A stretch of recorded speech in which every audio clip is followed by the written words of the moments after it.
Bangladesh is one of the world's most incredible economic success stories.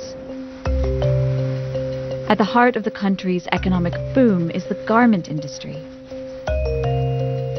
The first factory opened in the 1970s, and now it's a $30 billion industry.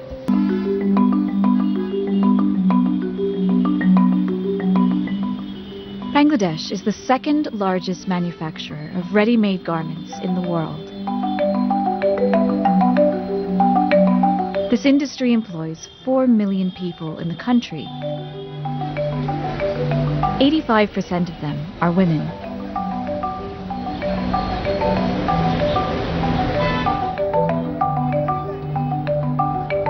The southern port city of Chittagong.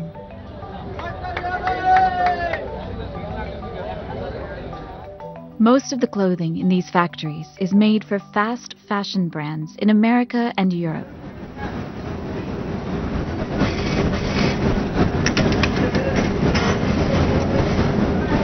It's all about huge volumes and quick turnaround times. Mustafis Udin is on a mission to transform the future of fashion here. He employs 2,000 workers, making jeans for big international brands. When he built the factory 11 years ago, Mustafis focused on creating a safe working environment. Mustafis focused not only on the social well-being of his workers, but on bringing environmentally sustainable technology where an in-house team creates new styles of jeans to show international buyers. He wanted to put Bangladesh on the map as a sustainable place to do business. And did you go to Rana Plaza when it happened? It was 11:30, I think, something like that. I did it. I just took my shirt and I ran away and I went to the Rana Plaza area. From that day I decided that okay, that is the time I will start to how can I educate people, how can I change people's perceptions, how can another Rana Plaza not happen.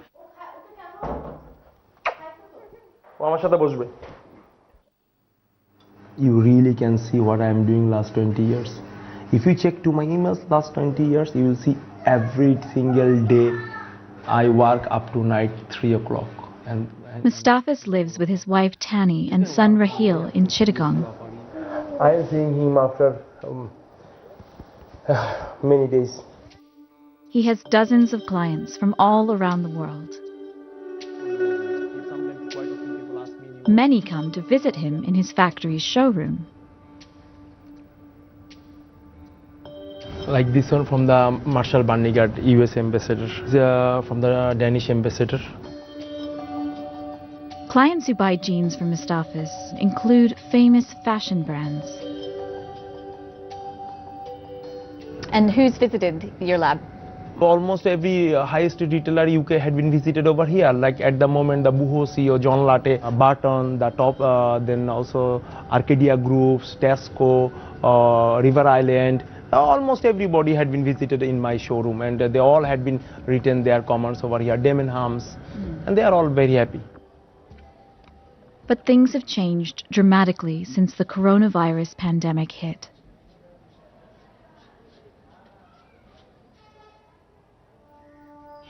On the 9th of March, the first 3 cases of coronavirus were announced in Dhaka. On the 26th of March, the government ordered all factories to lock down.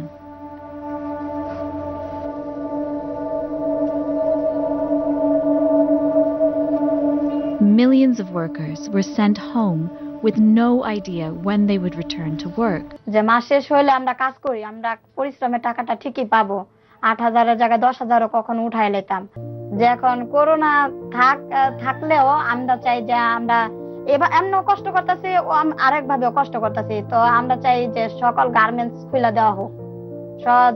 যার যে কাজ কর্মগুলা বন্ধ ছিল সেগুলা খুলে দেওয়া হোক। আমরা না কষ্ট এমনি তো পাইতাছি, এমনি অনেক কষ্ট পাইতাছি, না খেয়ে অনেক কষ্ট করতেছি।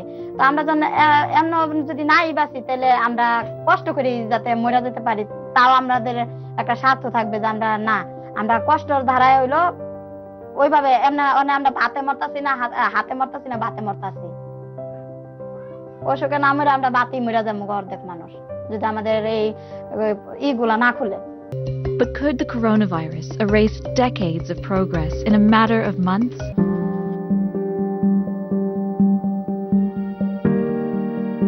In Chittagong, 17 days into the pandemic, Mustafis had to close his factory.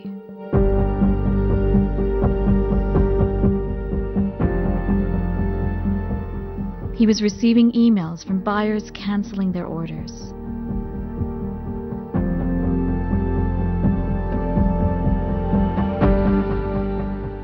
Many of the jeans had already been made and were ready to be dispatched. Some had already been shipped.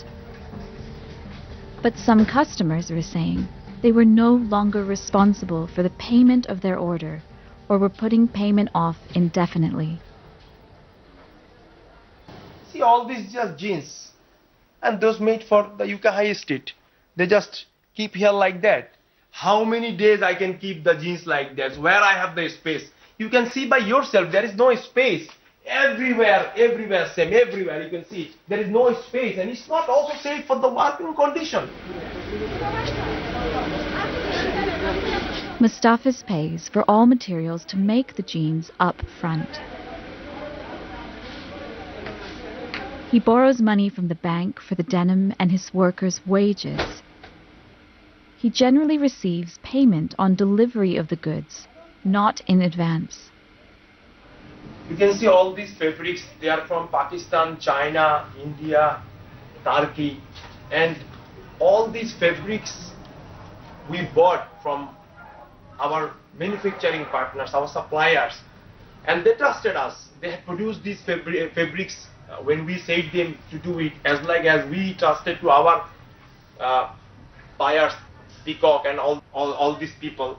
The same thing, our fabric suppliers also trusted us, and they produce and then they ship. Now, if you just look into all these fabrics, these are all dollar. These are all here around $5 to $6 million of fabrics in this warehouse. They simply cancelled orders. They said that we don't want it.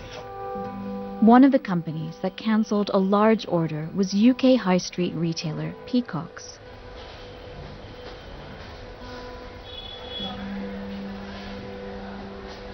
In total, Peacock's cancelled a contract for 43,600 pairs of jeans worth over £162,000. In an email to Mustafis, the company said it was cancelling payments for all stock already made and stock that had already shipped to its warehouse. 15,100 pairs had already been made and were ready to ship. Another 14,500 jeans had had the material bought for them. We tried to contact Peacock's to ask why they haven't paid for their orders, but have received no reply.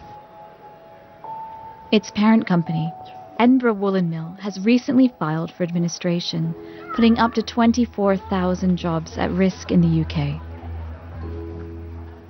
We work on trust and faith and belief. Our business is like that. In apparel industry, everybody in this supply chain, they work like that. Whatever supposed to be produced in March, we had not ordered that in February. We had ordered that in December. And then the vessel ships from different parts of the world, China, Turkey, all these places. So when the pandemic starts and everything shut down, even that time the container starts to come. And then they start to be piling in the port. Mustafis is paying $2,000 a day to keep fabrics that he's already ordered but can't store in his factory at the port. Containers after container starts to coming because we ordered the fabrics and raw materials 2-3 months before. I don't understanding what to do with the responsibility of 2,000 people. Priority starts to feeding the families, feeding the workers, not the priority to clear the goods from the port. It was not the priority that time. Millions of dollar goods stuck on the port. But trying how can I save my worker, how can I keep them alive.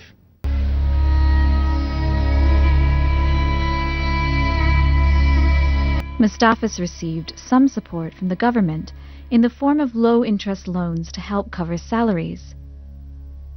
It wasn't enough to cover all his costs. He took drastic action to keep paying his workers.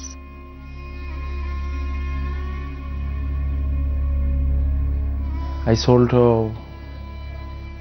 my property, all the property. Even the house where you are sitting now, that also sold. 3 nights, 4 nights, he didn't sleep. He was in so much pressure. How he overcome this? He didn't sleep. After 3 days, 4 days, he asked me, I felt pain in my chest.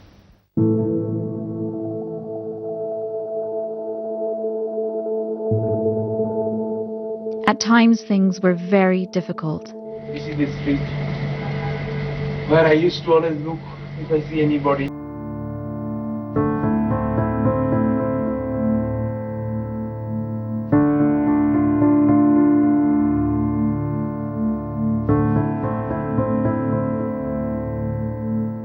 Mustafiz's factory reopened after 1 month. 6 months on, some buyers have now agreed to pay for orders they had cancelled. Many are still insisting on a discounted rate. Mustafiz has taken on deep debts. I am suffering, I'm a part of the suffering, but it's not that I am the only person suffering.